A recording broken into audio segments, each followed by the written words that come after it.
So hello everyone, welcome to Mechanical Design Up. Please subscribe my channel for developing type of videos. বন্ধুরা, এই উইকের নতুন and fresh Bengal নিউজে তোমাদের সকলকে স্বাগত। আর আগের ভিডিওটা এত ভালোবাসা দেওয়ার জন্য থ্যাংক ইউ। তো প্রথম যে বড় খবর আসছে সেটা অবশ্যই এয়ারপোর্ট নিয়ে। কলকাতা এয়ারপোর্টের যে এক্সপ্যানশান চলছে সেটা তো তোমরা আমার খবরে বা অন্যান্য খবরে দেখেইছ, কিন্তু পশ্চিমবঙ্গে কিন্তু আরও নতুন এয়ারপোর্টের দরকার। তো এই এয়ারপোর্ট নিয়ে যে নতুন নতুন আপডেট কিছু উঠে আসছে সেই নিয়ে একটু কথা বলে থাকি। প্রথম তো আসছে বালুরঘাট এয়ারপোর্ট।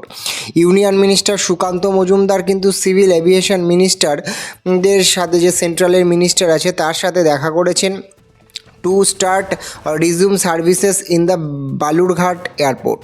তো এই নর্থ বেঙ্গলের বিশেষ করে দিনাজপুর এরিয়ায় এইসব এরিয়ায় একটা এয়ারপোর্টের কিন্তু খুব দরকার, কারণ যে বাগডোগরা এয়ারপোর্ট হতো তো নর্থ বেঙ্গল, জলপাইগুড়ি, কোচবিহারের মানুষ অপারেট করতে পারে, বাট এই সেন্ট্রাল যে পশ্চিমবঙ্গের এই এলাকাটাতে এখানে কিন্তু একটা এয়ারপোর্টের খুব দরকার আছে। তার সাথে সাথে কলকাতা এয়ারপোর্টের ওপর কিন্তু প্রেশার প্রচণ্ড পরিমাণে বাড়ছে।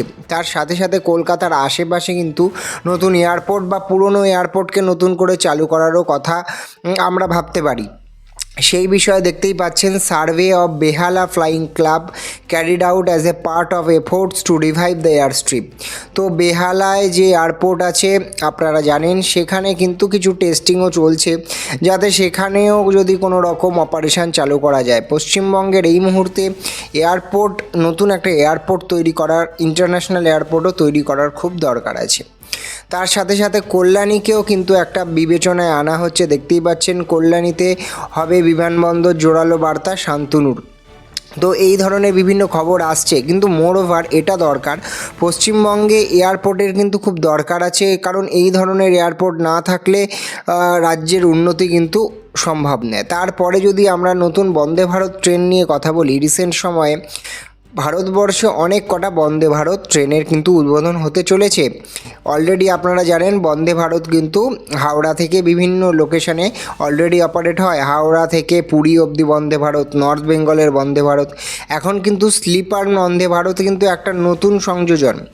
স্লিপার বন্দে ভারতের সার্ভিসেস কিন্তু খুবই একটা আধুনিক এবং উন্নত মানের বন্দে ভারত। সেখানেই দেখতে পাচ্ছেন নিউ দিল্লি টু হাওড়া নতুন বন্দে ভারত কিন্তু চালু হওয়ার কথা আসছে। সেখানে বেঙ্গালুরু, মুম্বাই বন্দে ভারতও কিন্তু চলছে। এই বন্দে ভারত ধীরে ধীরে ভারতবর্ষের যে ইন্ডিয়ান রেলওয়েজের যত অ্যাডভান্স ট্রেন আছে সেগুলোকে রিপ্লেস করে দেওয়ার দিকে এগোচ্ছে, এবং সব রুটেই বন্দে ভারতের একটা খুব ভালোভাবে চালানোর জন্য কিন্তু কথা চলছে।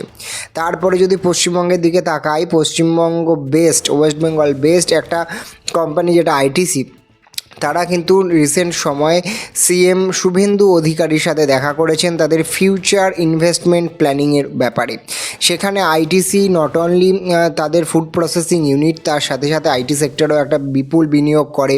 সেখানেই দেখতে পাচ্ছেন যে আইটিসি প্রায় 2300 কোটি টাকার ইনভেস্টমেন্ট কিন্তু করতে চলেছে বা ভবিষ্যতে করবে, এরকম কিন্তু একটা খবর উঠে আসছে পশ্চিমবঙ্গে। আইটিসি অলরেডি নিউ টাউনে কিন্তু তাদের একটা হিউজ যে আইটিসি ইনফোটেক পার্ক সেটা কিন্তু চালায়। দেখতেই পাচ্ছেন এটা ওয়ান অফ দ্য সব থেকে অ্যাট্রাকটিভ কলকাতার একটা বিল্ডিংগুলোর মধ্যে একটা, যেটা একটা হিউজ স্কেলে বানানো হয়েছে এবং তার আশেপাশে অনেক জায়গা ফাঁকা আছে, যেখানে পরবর্তীকালে আরও এক্সপ্যানশনের কাজও কিন্তু আইটিসি চাইলে করতে পারবে। তো এই ধরনের আইটিসি আরও ইনভেস্টমেন্ট মনে হয় আসছে, এবং এছাড়াও অনেক আরও অন্যান্য সংস্থার ইনভেস্টমেন্ট কিন্তু পশ্চিমবঙ্গে আসতে চলেছে। তার সাথে সাথে নতুন গভর্নমেন্টের একটা দেখতে পাচ্ছেন একটা রুলস বলতে পারেন, পলিসি বলতে পারেন, যে প্রাইভেট হসপিটালগুলোকে বলা হচ্ছে 10% বেড রিজার্ভ করার জন্য ফর রেফারেল পেশেন্ট। মানে হচ্ছে বিভিন্ন সরকারি হাসপাতাল থেকে যখন রেফার করা হয় সেটা কিছুটা প্রাইভেট হাসপাতালেও কিন্তু রেফার করা এরপর থেকে হবে। এটা খুব ভালো পদক্ষেপ সাধারণ মানুষের পরিষেবা পাওয়ার জন্য। সেই বিষয়ে প্রাইভেট বিভিন্ন হসপিটালগুলোর কিছু বক্তব্য উঠে এসছে। তো এই ব্যাপারটাকে কীভাবে নতুন সরকার এটাকে অ্যাপ্লাই করে সেটার ওপর তো নজর থাকবে, কারণ স্বাস্থ্যক্ষেত্রে কিন্তু অনেক কিছু কাজ করার আছে পশ্চিমবঙ্গের সিচুয়েশান অনুযায়ী। সেখানেই আমরা যদি দেখতে পাই যে রিসেন্ট সময় পিএম মোদি কলকাতায় আসছেন এবং সেখান থেকে তিনি কিন্তু 3টে ওয়ারশিপ যেটা মেড ইন কলকাতা হতে চলেছে, মেবি গার্ডেন রিচ শিপইয়ার্ড থেকে জিআরএসসি থেকেই তৈরি করা হয়েছে যে ওয়ারশিপ তারা কিন্তু উদ্বোধন করবেন। তো ডিফেন্স ম্যানুফ্যাকচারিংয়ের ক্ষেত্রে বিশেষ করে শিপ বিল্ডিং, যেখানে টিটাগড় আছে, যেখানে টিটাগড় শিপ বিল্ডিং আছে, যেখানে গার্ডেন রিচ আছে, সেখানে হুগলি শিপইয়ার্ড আছে, কোচিন শিপইয়ার্ড, শিপ বিল্ডিংয়ের ক্ষেত্রে কিন্তু পশ্চিমবঙ্গের একটা ভালো পজিশন আমরা দেখতে পারি। তারপরে রিসেন্ট পরিবহন মন্ত্রীর কিছু কথা আমরা শুনে নিই। গ্রাম को लेकर क्या सोच रहे না কলকাতার ঐতিহ্য তো ফেরানো দরকার আছে, কিন্তু ওই পুরনো আমলে পুরনো ওই রাস্তা পুরনো ওই সিস্টেমে না করে বিদেশি নতুন টেকনোলজি এখানেও স্পিডে। তো আমরা সবাই জানি কলকাতার ওয়ান অফ দ্য গ্রেটেস্ট আকর্ষণ যদি হাওড়া ব্রিজ ভিক্টোরিয়া হয়, তার সাথে ট্রামও কিন্তু। কলকাতা এমন একটি ভারতবর্ষের শহর যেখানে এখনও অবধি ট্রাম চলে, সেখানে কলকাতার এই ট্রামটাকে কিন্তু আপগ্রেড করার দরকার আছে। কলকাতার রাস্তা অনুযায়ী আমরা বিদেশের বিভিন্ন শহরে, পাশ্চাত্য বিশ্বের শহর যেমন ভিয়েনা, প্রাগ, এখানে আমরা কিন্তু ট্রাম দেখতে পারি। অস্ট্রেলিয়ায়ও কিন্তু ব্রিসবেন, বিভিন্ন ট্রাম, মেলবোর্নে ট্রাম দেখা যায়। তো সেইখানকার ট্রাম যদি ইম্পোর্ট করে কলকাতার রাস্তায় চালানো যায়, অন্তত এই সার্ভিসটাকে পপুলার বানানো যায়।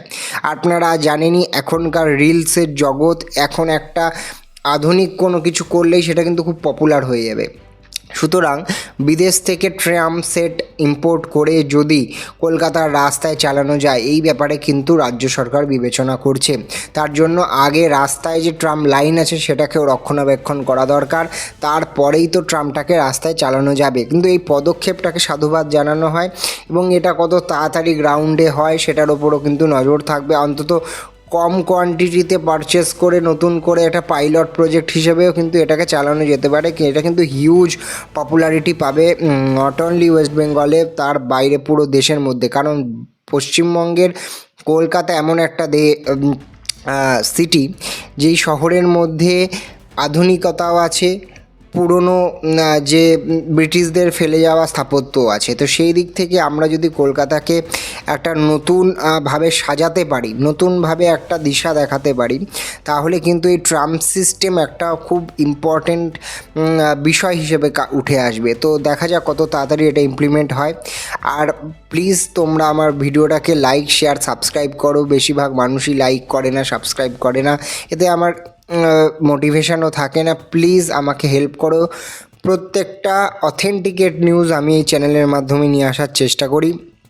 পরের বেঙ্গল নিউজের জন্য সবাইকে অপেক্ষা করতে বললাম এবং থ্যাংক ইউ। পরের ভিডিওতে সবার সাথে দেখা হবে। Thank you.